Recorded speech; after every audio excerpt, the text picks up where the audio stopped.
Leon enters the throne room and sees Ashley being held by two zealots. Rather than shoot them, Leon decides to run towards her. After having to shoot zealots when they were dangerously close to Ashley in Chapter 7 during that stupid double crank sequence, why is the situation such a problem? If anything, this is easier for Leon to nail his shots given that Ashley is being forced to kneel. And Leon should be well aware that the Illuminados need Ashley alive, right? Since Ramon told him that was the case back in Chapter 7. And it's not like the zealots are holding weapons to her throat or anything. They just have her restrained, so why does he not shoot them? Ashley then tells him to stop running before Leon asks if she's hurt. This is such a dumb time to ask this question. He just heard her screaming before entering the throne room. He can see that she's in the clutches of zealots who are forcing her to kneel. What do you think her condition is, Leon? And do you really want to ask that question as they're preparing her to undergo a potentially harmful process with her? At least Leon in Resident Evil 4 OG didn't ask such a dumb question when Ashley was being held by those two vertigos. And because Ashley had weapons pointed towards her, Leon had a reason not to shoot them. The other reason being they're imposing large BOWs that he's never dealt with before, so he had no idea if bullets could hurt them or not at this point. Returning to this scene, because Leon was told to stop running by Ashley, this then allows Vertigo to get the drop on him. You see what I mean when I say I have problems with Leon running instead of shooting the zealots? It's almost like they made Leon run so that Ashley would tell Leon to stop in the hope that Vertigo would grab him, like she was secretly backstabbing Leon. And you're telling me that Ashley couldn't see Vertigo in that ambush position from where she was? There's no way that's possible. She had to have seen Vertigo, yet she doesn't warn Leon about Vertigo and gets Leon to stop in the correct spot for Vertigo to ambush him. That's what the screenplay makes it seem like just watching it. With Leon pinned, Ramon asks the zealots to resume what they were doing to Ashley, and he tells them in English rather than Spanish, just like Sadler did in Chapter 4, which makes no sense. Again, if they're going to set up Leon speaking Spanish like it's somehow important, and they're trying to give a more realistic interpretation for this remilk, even though this remilk has failed in so many ways to accomplish that goal, you have to wonder why the villains don't address the ganados in Spanish as well. The zealots bring in a chalice, which for some reason resembles Berengario's chalice from Resident Evil Village, so I see they were too lazy to make a regular old chalice and instead opted to reuse assets from Resident Evil Village. This chalice has the black liquid in it, which they force Ashley to drink. We hear the sound effect of her heart pumping and some kind of vessels enlarging within her, which indicates the black liquid is having some kind of effect on her. As I've pointed out before, it's speculated that the black liquid induces additional mutation properties to the superior species Plaga, which is probably why Mendez and Ramon were able to have more extreme mutations upon being damaged. Looking at the black liquid from this perspective, why would they need to give it to Ashley? Why would they need Ashley's superior species Plaga to have additional mutations induced by the black liquid when all she's doing is serving as an infiltrator to make her father, the President of the United States, vulnerable, thereby allowing the Illuminados control over the United States? It's not like the black liquid is needed to allow Sadler control over the host, as Ashley was being controlled by Sadler in Chapter 7. Ashley's infection via the superior species Plaga is seemingly all the Illuminados need for their plan to conquer the United States. Why try to induce additional mutations? It's not like Annabelle and the other researchers that were infected with the superior species Plaga needed additional mutations. You can't even say that they're giving it to Ashley to speed up her Plaga's growth because they wouldn't have given it to her by then. What, did they inject Ashley with the superior species Plaga egg in the church specifically and just left her there so that the Plaga could mature before giving her the black liquid? Apparently not, because the decision to lock her in the church was only made once Leon entered the village and they knew he was coming for Ashley. So taking this into account, where was she injected with the superior species Plaga? She clearly wasn't in the castle, as her quotes in Chapter 7 confirmed. She never set foot in the castle before Leon arrived, so why did the Illuminados not just hold her in the castle the entire time and inject her with the superior species Plaga there, especially when the black liquid resides specifically in Ramon's castle? That way, once her superior species Plaga hatched, she could be given the black liquid. It's clear that developers didn't consider this when coming up with the black liquid and having it only reside in Ramon's castle. They only remember that Ashley was supposed to be held in a church initially, but didn't try to construct the screenplay in a way that accommodated the black liquid's presence. In Resident Evil 4 OG,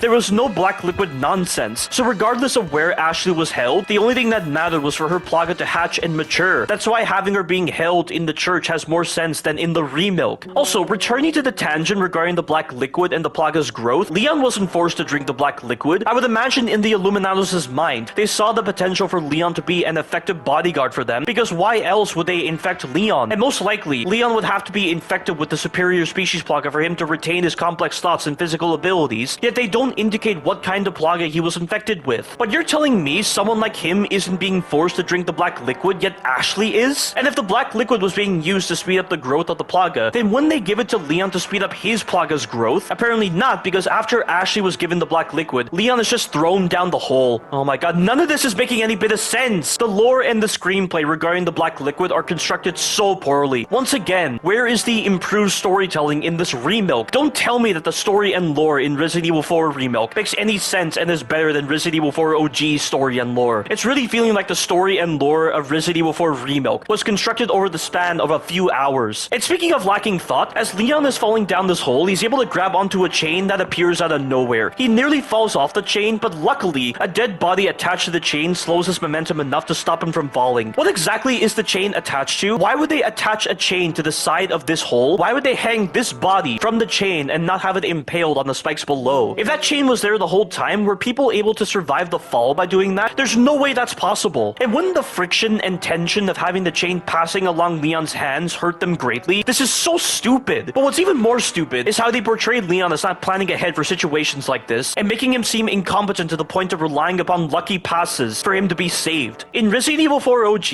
Leon made sure to keep a grappling hook handy in his belt for situations where he would need to climb structures or save himself from falls. It's just like how he got a new pistol and knife for this particular mission. Leon in Resident Evil 4 OG made sure to plan ahead for potentially dangerous situations. Leon in Resident Evil 4 Remilk, however, apparently doesn't. And he wants to talk about his punishing missions in the intro to this pre-alpha, yet those punishing missions didn't prepare him for situations like this? Are you serious? What has he been doing for the past 6 years? It's such poor screenplay. And you know another thing that makes no sense? How did Ramon figure out that Leon was alive, prompting him to send Vertigo after him? What would be his motivation for sending Vertigo if he figured out that Leon was alive? Ramon should be well aware of the ins and outs of his own castle. He has to be aware that it will take time for Leon to get to him, so why would he send Vertigo? In Resident Evil 4 OG, after Leon saves himself from the fall, he then screws with Salazar by shooting the ear horn that he uses to listen to the sound of his victim's impalement as part of his sociopathy. The sound vibrates to the other end where Salazar is, which enrages Salazar since he's been harassed by a lower classman like Leon. Given that he's 20 years old and has no leash on his emotions, he decides that the time for games is over, prompting him to send Vertigo to deal with this nuisance since Leon made it personal when he decided to harass him and ruin his enjoyment with listening to impalements. It's clearly shown how Salazar knew Leon was alive and that his motivation for sending Vertigo was entirely personal. In the Remilk, Ramon isn't pushed to his emotional limit at this moment. He's clearly been getting the upper hand on Leon the entire time. He couldn't have known that Leon was alive, so why did he send Vertigo and what was his motivation? The changes to this scene make no sense and not only make Leon seem incompetent, but also deprives the player the satisfaction at seeing Ramon being pushed to the limit, especially after believing he killed Leon, and also deprives the player of any kind of tension with Vertigo's introduction.